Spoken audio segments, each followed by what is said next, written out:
Dobrodošli. Idemo odmah zaroniti u jednu ključnu ideju. Da opća uredba o zaštiti podataka, poznatija kao GDPR, nije samo još jedan set pravila ili neki komplicirani projekt. Kao što i sam naslov kaže, GDPR nisi projekt, GDPR si ti. Evo, za početak jedno pitanje. Kada netko spomene zaštitu podataka, što vam prvo padne na pamet? Koja je prva asocijacija? I znate što? Ako ste pomislili na servere, na komplicirane lozinke, na enkripciju, na sve te, recimo, IT stvari, niste pogriješili.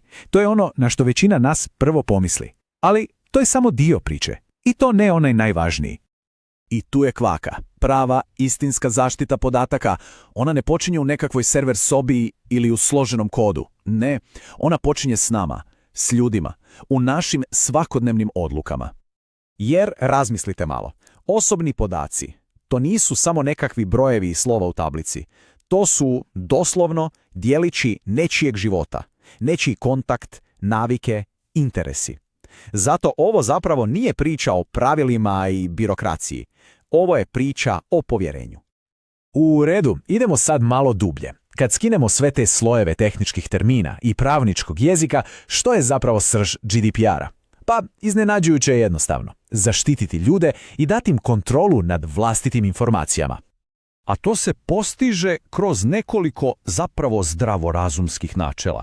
Znači, podaci se smiju skupljati samo za točno određenu svrhu. Ne smije se uzimati više nego što baš treba.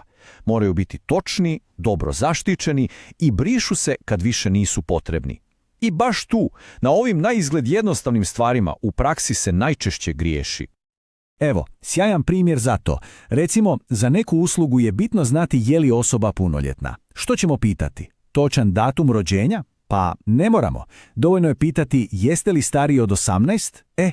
To vam je to načelo smanjenja količine podataka na dijelu. Jednostavno, zar ne? Manje rizika za sve.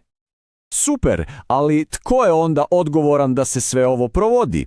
IT odjel? Pravnici? Neki menadžer? Pa odgovor je svi. Najbolje je to zamisliti kao lanac.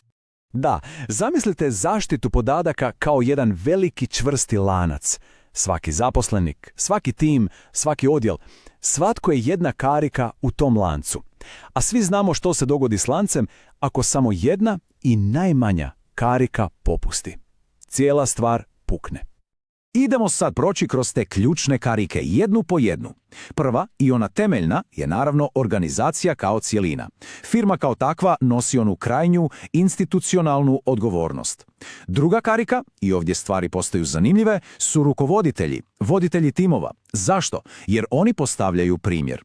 Oni znaju kako se stvarno radi, gdje su prečaci, gdje su rizici. Ako oni ne shvaćaju ovo ozbiljno, nitko neće.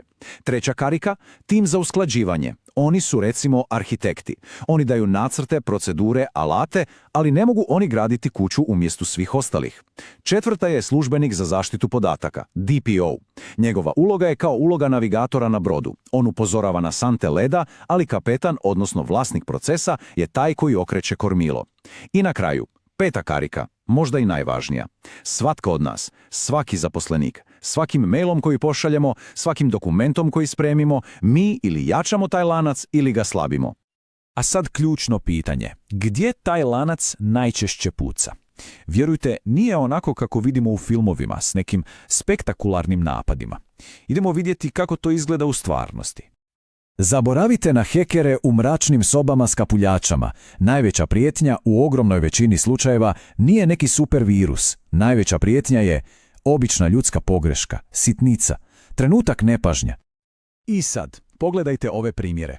Koliko puta se dogodilo da mail ode krivoj osobi jer je autocomplete ubacio krivo ime, ili da se pošalje kriva verzija dokumenta, ona s komentarima koje nitko nije trebao vidjeti. Otključan laptop dok smo na kavi, dokument zaboravljen na printeru, ili onaj klasični, razgovor o osjetljivim podacima na hodniku, u liftu. Sve su to, vjerujete, svakodnevne situacije. I sad, cilj ovoga nije da se stvori neka paranoja, nipošto. Cilj je osvijestiti kad se te greške događaju, a događaju se kad smo u žurbi, kad nam je lakše ovako. Ili kad podcijenimo situaciju i pomislimo, ma koga briga za ovo, nije to ništa. To, nije to ništa, je često početak velikog problema. Sve ovo nas vodi do jedne, možda i najvažnije promjene u načinu razmišljanja. Zaštita podataka. To jednostavno ne može i ne smije biti projekt. To mora biti nešto više. Ova tablica to savršeno pokazuje. Što je projekt? Nešto što ima početak i kraj. Odradi se, stavi se kvačica i ide se dalje. I nažalost, brzo se zaboravi. A kultura? Kultura je nešto sasvim drugo. Ona je trajna. To je način na koji radimo svaki dan.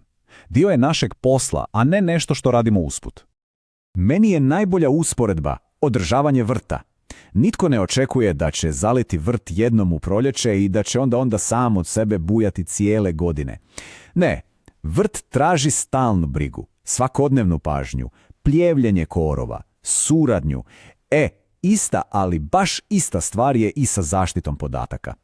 A što to onda znači u praksi? Pa, svodi se na 3 ključne stvari.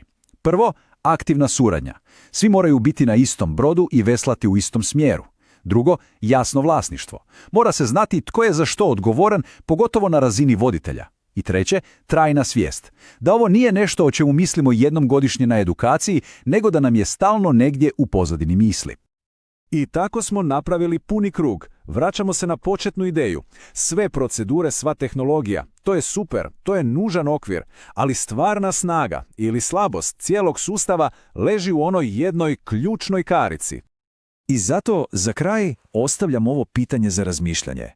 Kad lanac pukne, kad se dogodi problem, je li stvarno zakazala tehnologija, neki server, neki softver, ili je ipak zakazala ona ljudska karika koja je na samo jedan trenutak zaboravila koliko je zapravo važna? Ovaj video je edukativnog karaktera i ne predstavlja pravni savjet za pojedinačni slučaj.